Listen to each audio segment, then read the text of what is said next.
Is the biggest aviation mystery of all time, the disappearance of Malaysian Airlines Flight MH370, about to be solved? I get goosebumps because I feel this is it. How can you lose a jetliner? How can it vanish in thin air? In 2014, Malaysia Airlines Flight 370 vanished without a trace, leaving the entire world in shock. Where everyone was either dead or dying, ran out of fuel, and crashed into the Indian Ocean. All 239 passengers and crew disappeared, leading to countless theories, desperate searches, and an agonizing mystery that remained unsolved for over a decade. Things sink, survivors aren't there, and you go from a search and rescue mission to a search and recovery mission. But now, 11 years later, the wreckage has finally been found, and what was inside is more disturbing than anyone could have imagined. Only 94 human skeletons were recovered, far fewer than the number of people on board. Where are the rest? What really happened in those final moments? This long-awaited discovery might hold the key to the truth, or it might raise even more terrifying questions. Join us as we uncover the shocking details behind one of the greatest aviation mysteries of all time: the mystery of MH370. Before we go into all the details about the discovered skeletons and the site of the actual plane crash, let's talk about how the plane went missing in the first place. On March 8, 2014, 239 passengers and crew boarded a flight from Kuala Lumpur to Beijing. But little they know that this would be the last time they would ever be seen or heard from. For years, countless theories have emerged, yet the true cause of its disappearance remained a mystery. At exactly 12:42 a.m. on March 8, 2014, Malaysia Airlines Flight 370 took off from runway 32R, beginning what was supposed to be a routine flight from Kuala Lumpur to Beijing. Cleared by air traffic control to climb to 18,000 feet on a direct route to waypoint IGARI, the aircraft seemed to be operating as expected. Aboard the flight were 12 crew members, 2 pilots and 10 cabin crew, all Malaysian citizens, and 227 passengers.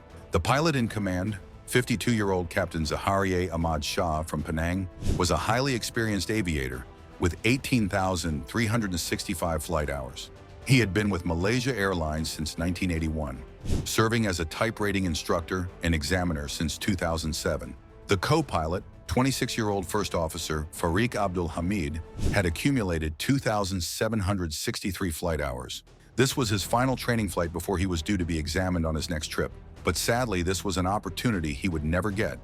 The aircraft carried 227 passengers from 14 different countries, including 153 Chinese nationals, among them 19 artists returning from a calligraphy exhibition. Additionally, 20 passengers, 12 from Malaysia and 8 from China, who were employees of Freescale Semiconductor. Alongside the passengers, the flight also carried over 14,000 kilograms of cargo. Now, this cargo the plane was transporting would become one of the speculated causes of the plane's crash. But more on this later on in the video.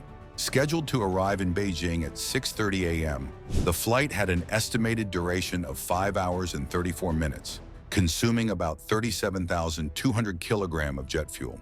The aircraft carried 49,100 kilograms of fuel, providing a total endurance of 7 hours and 31 minutes, enough to divert to alternate airports in Jinan or Hangzhou if necessary. Shortly after departure, control of the flight was handed over from the airport's air traffic control to Lumpur radar on frequency 132.6 megahertz. At 12:46 a.m., Lumpur radar cleared Flight 370 to climb to 35,000 feet. The crew confirmed reaching this altitude at 1:01 a.m. and again at 1:08 a.m. But just minutes later, communication was lost. What happened next remains one of the greatest aviation mysteries in history. The final known transmission from Malaysia Airlines Flight 370, before it vanished from radar, was an automated position report sent via the aircraft communications addressing and reporting system at 1:06 a.m.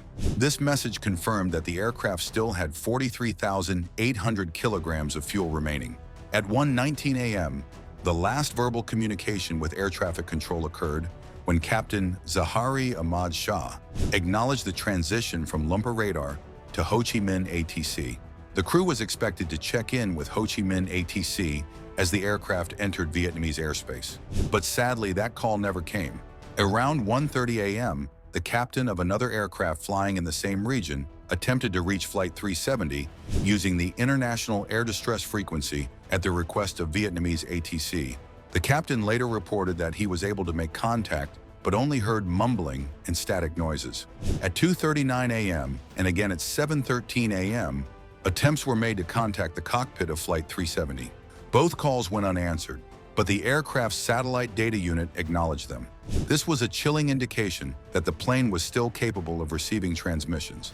It was alive yet silent.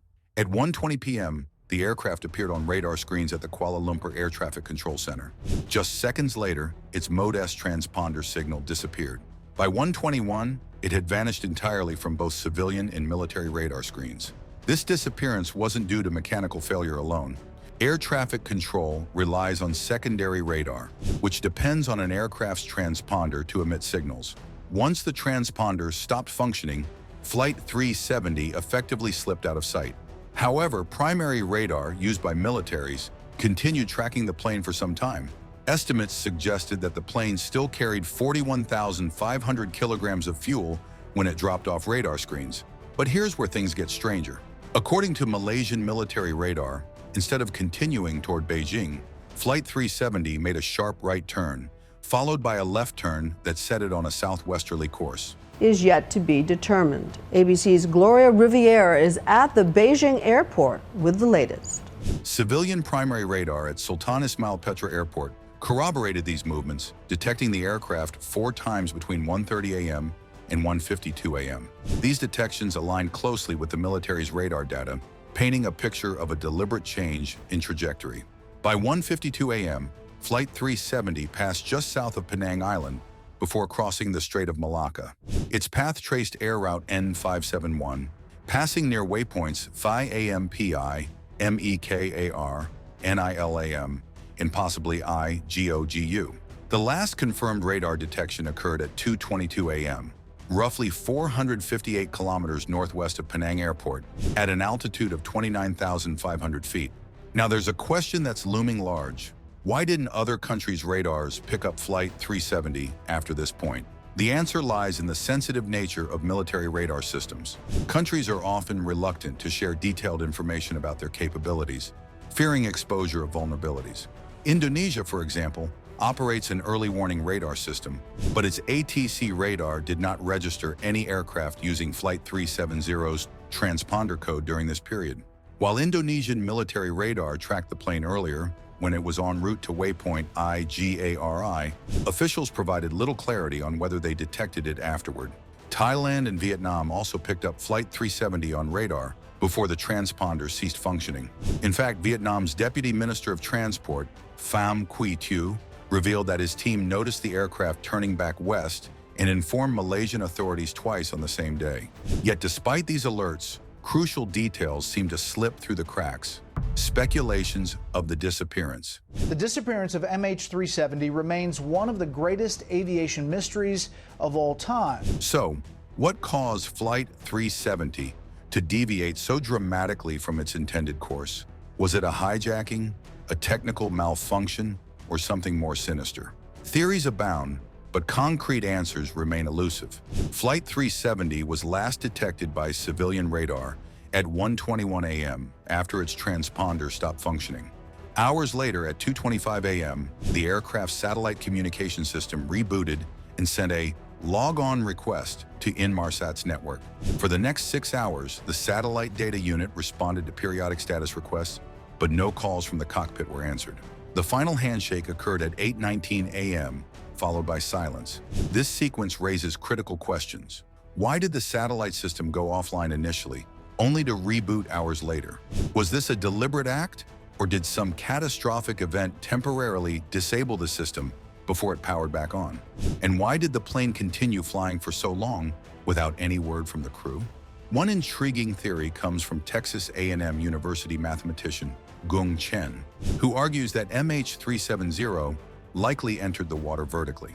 If the plane had hit the surface at any other angle, it would have shattered into countless small pieces, many of which would have been detected by now.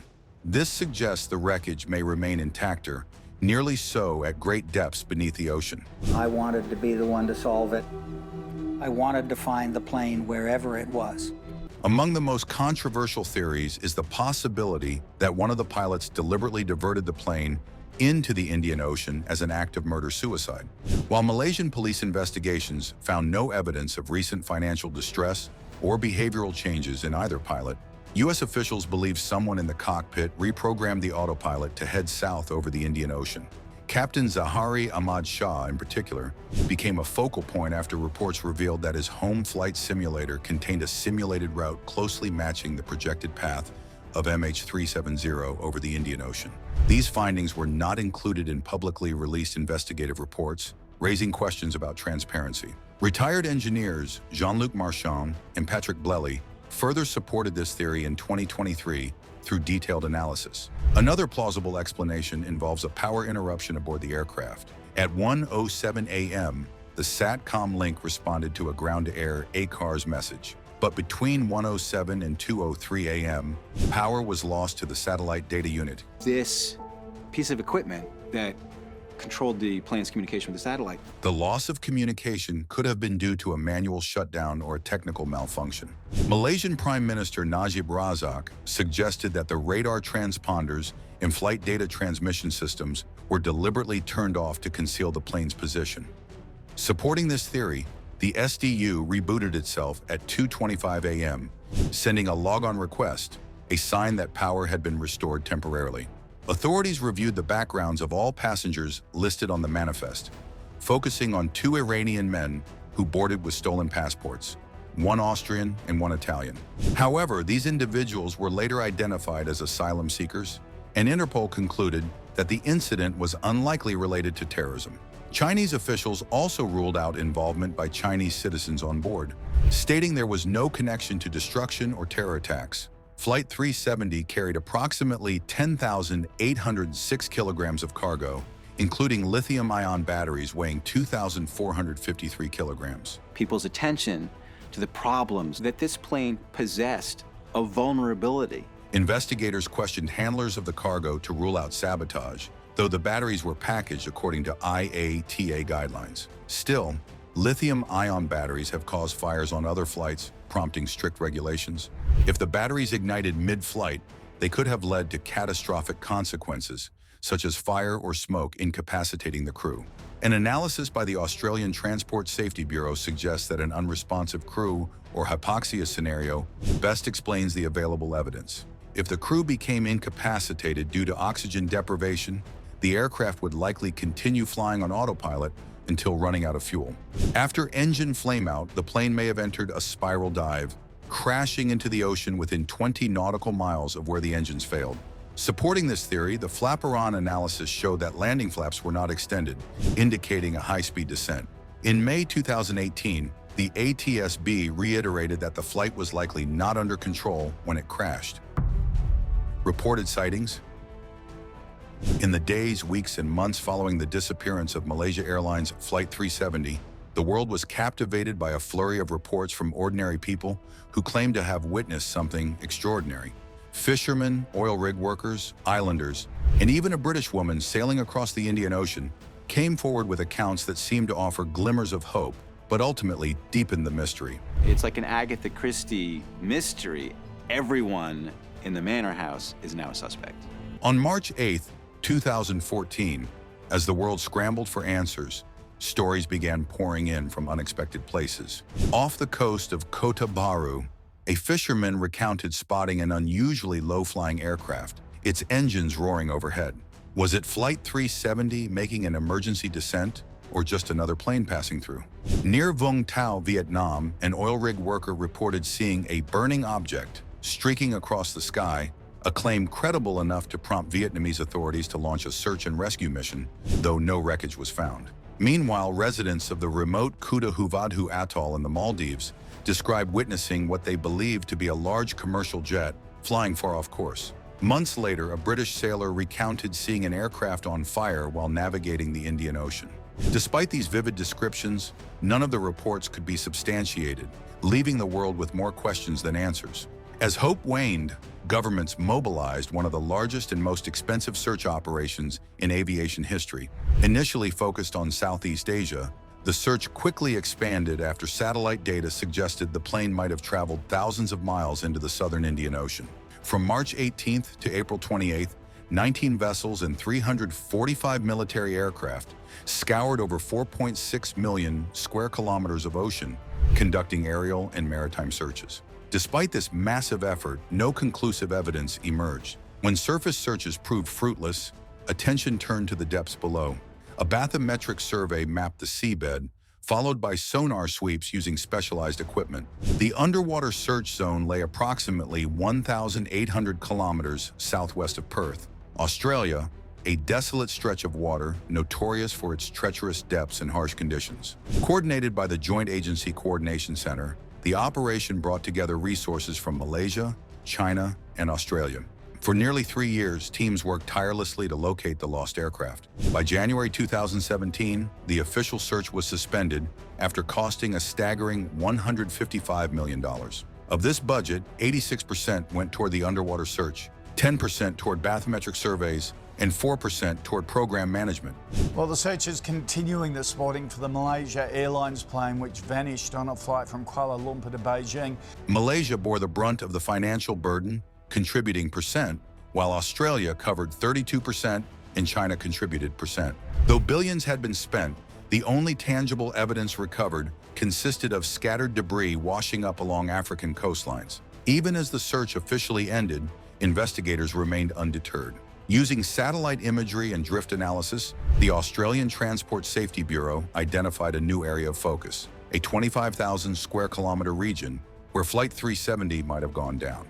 This smaller target zone offered renewed hope, but also highlighted the immense challenge of pinpointing a submerged Boeing 777 in the vastness of the Indian Ocean. In January 2018, private marine exploration company Ocean Infinity reignited the search, deploying the Norwegian vessel Seabed Constructor, equipped with 8 autonomous underwater vehicles. Over the following months, the team searched a total area exceeding 112,000 square kilometers. Despite their exhaustive efforts, the contract with the Malaysian government concluded without success on June 9, 2018. 2 years later, in May 2024, Ocean Infinity submitted a fresh proposal to Malaysia's Minister for Transport, Anthony Loke, suggesting another underwater search mission.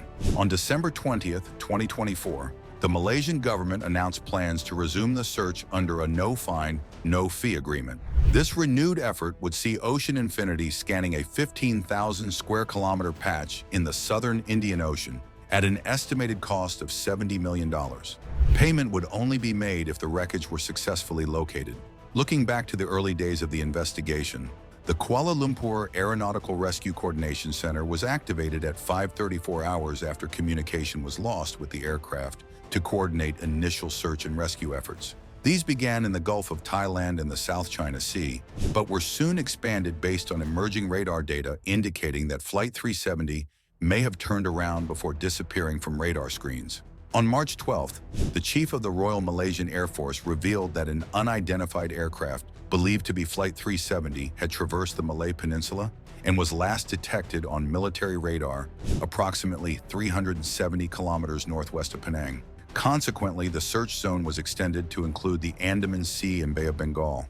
Records of signals exchanged between the aircraft and a communications satellite over the Indian Ocean revealed that the plane continued flying for nearly 6 hours after its final radar detection.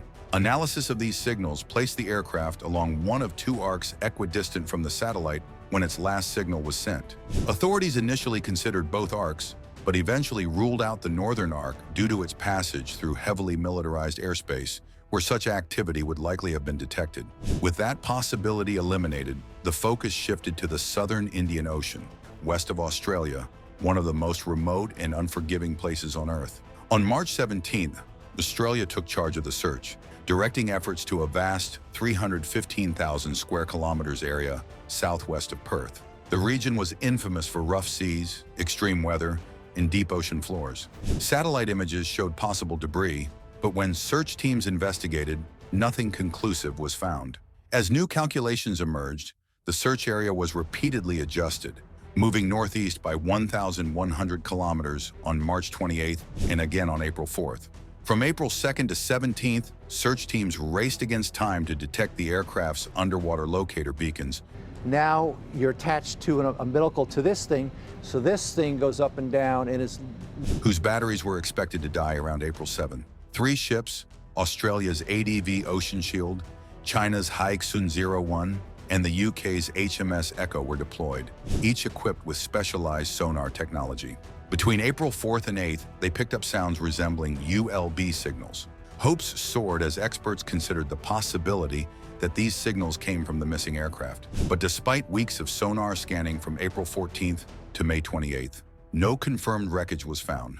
The mystery of Flight MH370 remained unsolved. Despite the challenges of searching such a vast area combined with the towed Pinger locator, covering only about 130 square kilometers per day, investigators recorded several acoustic detections between April 4th and 8th, resembling signals from an underwater locator beacon. While unlikely, experts considered the possibility that these signals came from a damaged ULB. However, follow-up sonar searches from April 14th to May 28th found no trace of Flight 370. A report released in March 2015 revealed a critical issue. The battery for the ultra-low battery attached to Flight 370's flight data recorder may have expired in December 2012. This meant the beacon may not have functioned properly, reducing the chances of detecting its signal during the search. By late June 2014, efforts shifted to the next phase, an underwater search along the 7th arc, the last known location where Flight 370 communicated with a satellite. The priority was a section in the southern part of this arc. However, detailed seafloor data was lacking, making navigation difficult. To address this, a survey began in May 2014, mapping approximately 208,000 square kilometers of the ocean floor. The process continued until December 17, 2014, providing crucial data for the deep-sea search that followed.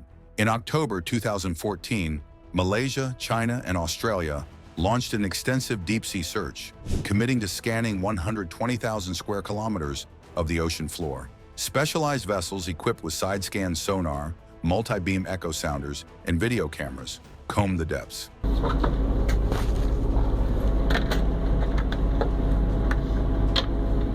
Between January and May 2015, a 4th vessel joined, deploying an autonomous underwater vehicle to explore difficult areas. Despite these efforts and drift modeling after debris was found on Reunion Island, the official search was suspended on January 17, 2017. A year later, in January 2018, the search resumed under a no-fine, no-fee deal with the Malaysian government. Ocean Infinity, using the Norwegian vessel Seabed Constructor in a fleet of 8 AUVs, targeted a refined 25,000 square kilometers area. By May 2018, they had scanned over 112,000 square kilometers, covering 4 designated sites: Site 1, Site 2, Site 3, and Site. However, worsening weather and the contract's expiration forced an end to the search. The data collected was later donated to the Nippon Foundation GEBCO Seabed 2030 project for global ocean mapping. Following the conclusion of the 2018 search, discussions continued about resuming efforts. In March 2019, Malaysia expressed willingness to consider credible leads or proposals for another search. Ocean Infinity remained ready to resume the search, citing its experience from previous missions, particularly the successful location of the Argentinian submarine A.R.A. San Juan.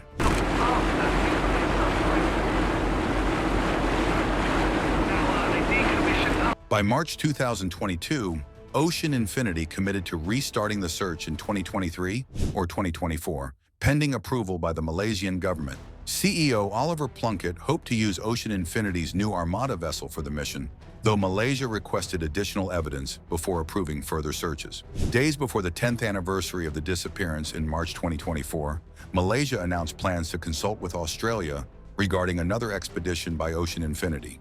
In December 2024, the Malaysian government agreed in principle to continue the search, committing $70 million for the operation, again on a no-fine, no-fee basis. On February 25, 2025, Transport Minister Anthony Loke confirmed that Ocean Infinity had officially resumed the search.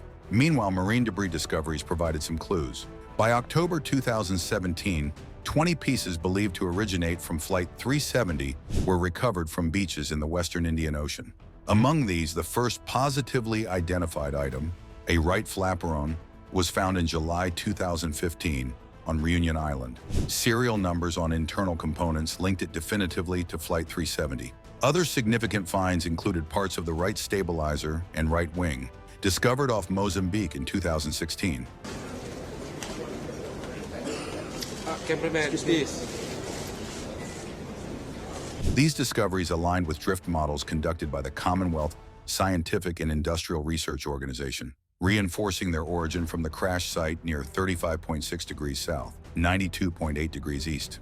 Despite these findings, questions remain about the plane's final moments. Texas A&M University mathematics professor Gung Chen suggested that the aircraft might have entered the water vertically, explaining why larger debris rather than scattered fragments were found. By October 2017, 20 pieces of debris believed to be from Malaysia Airlines Flight 370 had been recovered from beaches in the Western Indian Ocean.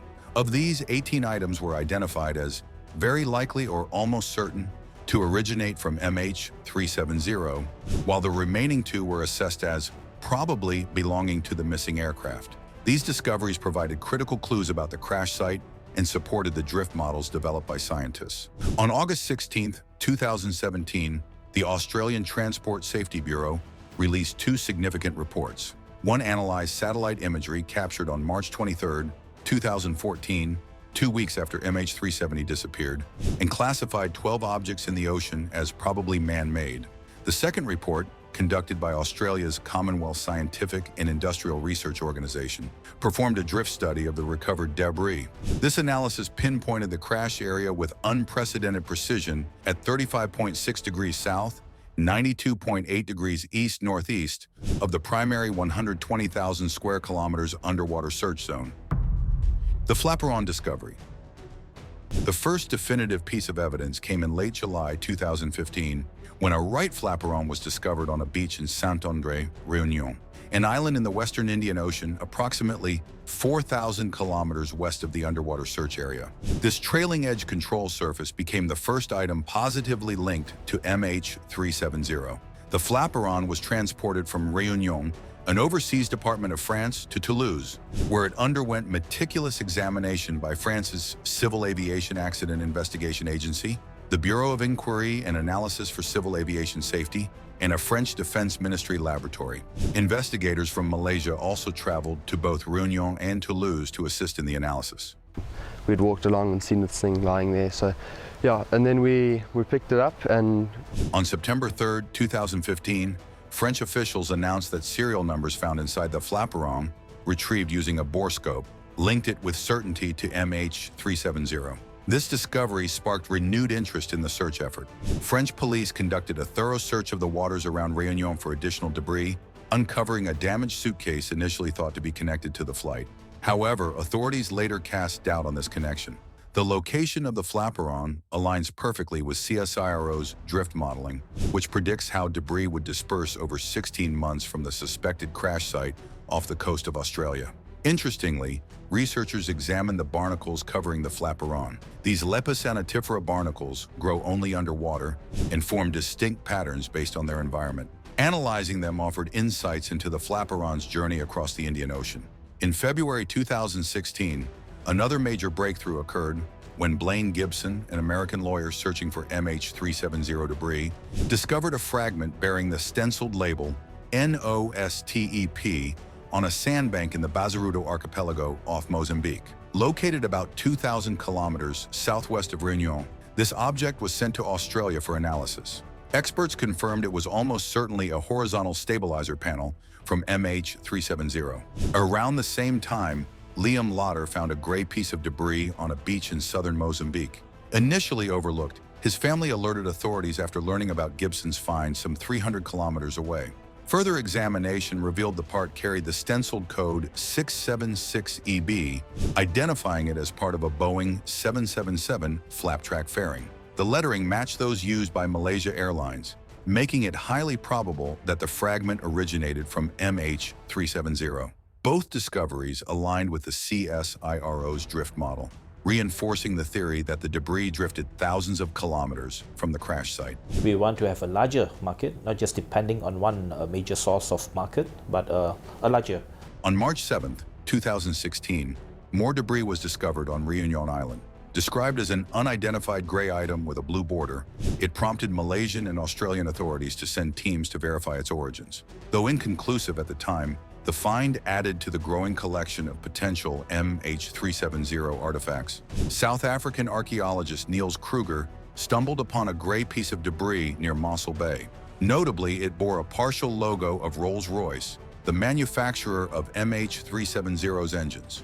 The Malaysian Ministry of Transport acknowledged the possibility that it might belong to the missing aircraft. Another piece of possible debris, believed to come from the interior of the aircraft, was found on Rodrigues, an island in Mauritius. By May 11, 2016, Australian authorities determined that this item, along with the one from South Africa, was almost certainly from MH370. A piece of debris found on Pemba Island, off the coast of Tanzania, further expanded the geographic scope of MH370-related finds.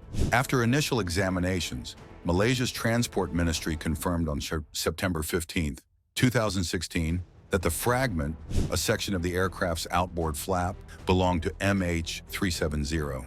In November 2016, families of the victims announced plans to conduct their own debris search along the coast of Madagascar in December. Their efforts yielded results. Between December 2016 and August 2018, they recovered 5 pieces of debris believed to be from MH370.